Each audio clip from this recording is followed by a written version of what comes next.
Analyze everything for you, it knows what you are, knows what's going on with your life, then it's extremely mobile. It follows with your across with your devices. The other thing I want to show you, one of the things I use when traveling in the cab is maps. How many of you use maps on your mobile? Alright, almost everyone. So maps is kind of a part of our life. Now there's always that little one bit of road where network goes bad. Right? I'm going to show you something interesting now. Remember, there are two parts to the map. What do you see here? There's a map, and then there's that nice little blue dot. We all love the Android blue dot, right? Now let me let you know a secret. The map and the Android dot are two completely separate things. The map comes from the internet. The Android blue dot is thanks to your phone.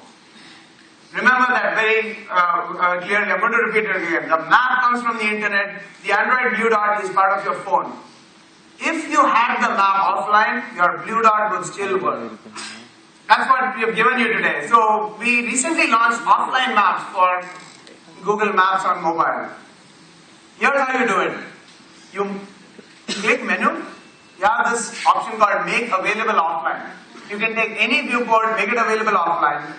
It in fact gives you a nice little window to say, okay, this is the area you're actually making available offline.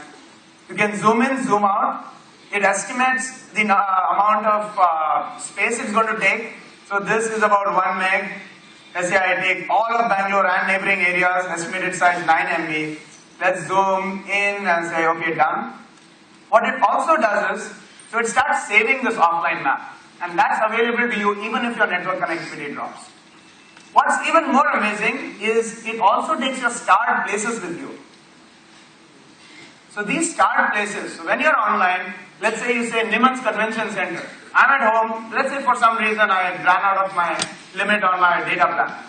I'm at home, I want to get to the Niman's Convention Center. I can go to Niman's Convention Center, search for it, star it, and then go completely offline with the offline map of Bangalore.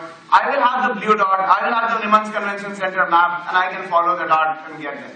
So that's the power of offline maps, regardless of whether or not your internet connection is perfectly okay. Now let's switch some gears. We completed our morning routine. I'm in my cab, came back to office. So entering office is full of colleagues. It's all about working with each other. I'm going to invite my colleague Prasanna to join me on stage here. Prasanna, please on stage. So Prasanna is my colleague, and Prasanna is going to switch into multiple roles. So Prasanna is my colleague, and he's not just sitting next door. Let's say he's in the United States. He's 12,000 miles away. A lot of what we do at work is about two things. One is there are a bunch of tasks, and then there is collaboration. Traditionally, just like that box that we would go, the link browser, internet connection, work was very similar. You had something to do with work, which is tasks. You work on your documents, spreadsheets, do something, and then you say, oh, now I'm going to share it in a big presentation. It's either a big meeting, it's something that you organize, whether it's a call, something that you get together with. Well, what the Google Cloud has done has made this collaboration part of your regular work life. Tasks and collaboration are one and the same thing. So here I come to office, and Prasanna, let me switch to email. So I'm in the office. Prasanna brings me brainstorm notes. Oh yes, you know there was something that we needed to do. We need to get some notes for brainstorm. Let's open up this thing for brainstorming. So I go to my Google Drive.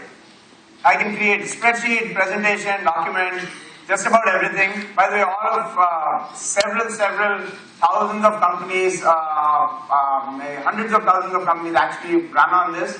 At Google, we do everything on Google Docs. So I'm going to start this new document called Brainstorm. And if you notice the interface here, there's a big blue button which is the most prominent. That kind of shows you the focus that we have there. It's all about collaboration. So I'm going to share Prasanna's email ID.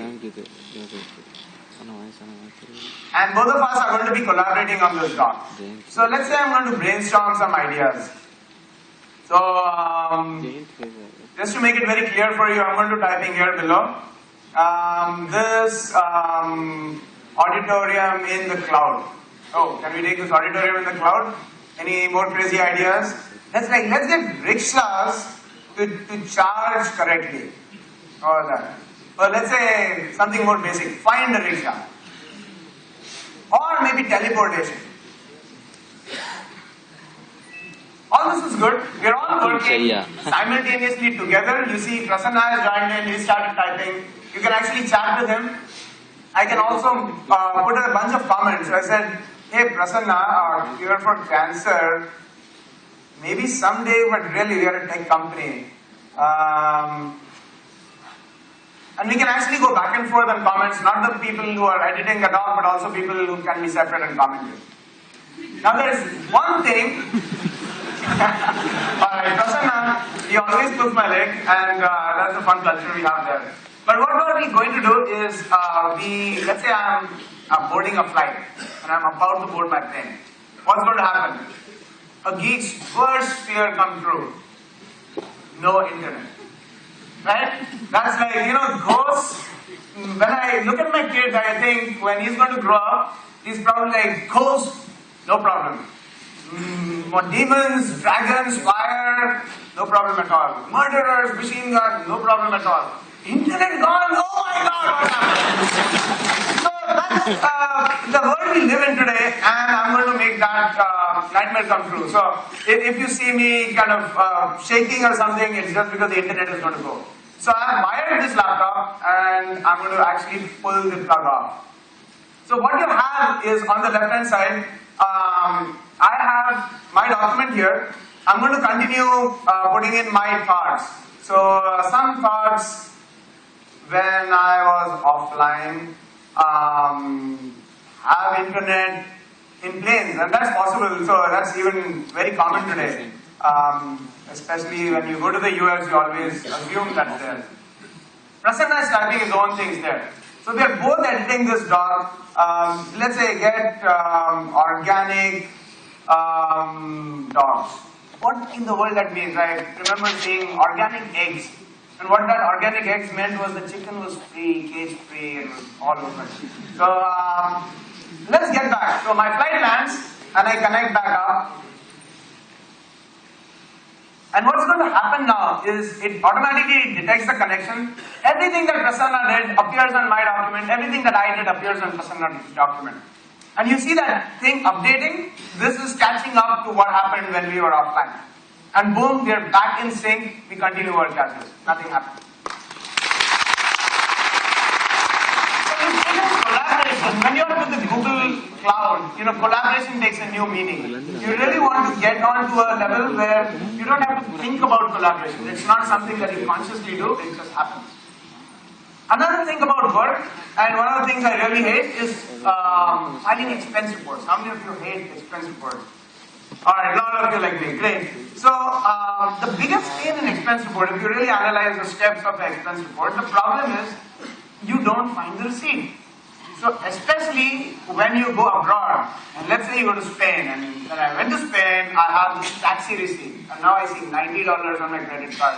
Like, oops, okay, I really need a receipt for this. Where is the receipt? So what I typically do is take photos of everything that I get in travel on my phone, and upload them to my Google Drive. So these are photographs, JPEGs, saved on my drive. One of them is that cab receipt. And Spain, I don't speak Spanish, but I vaguely remember that they would call it taxi. At least the company's name was taxi. So I'm going to just do a search. So here's my Google Drive. Alright, Prasanna thinks I do speak Spanish. Like, no, I only know the Spanish to the extent of some movies. Let's say I'm going to search for this, taxi.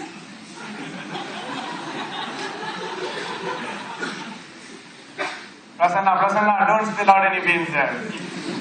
So I search for taxi here, and guess what happens? It's showing me a result. What in the world is that result? It says Barcelona cab, which is great, yes. I was in Barcelona and there was a cab, but if you notice, there is no taxi in the title here. There is no meta tag to this, I can tell you. So how in the world did it figure out taxi is in a JPEG file? Let's look at the file.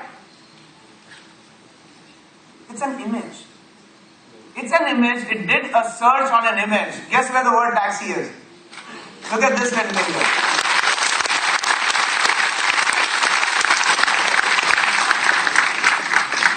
Let's do something different. Just to prove that I'm not resulting in that dot for everything, I'm going to say Gadi. Okay, I really don't have anything saying Gadi.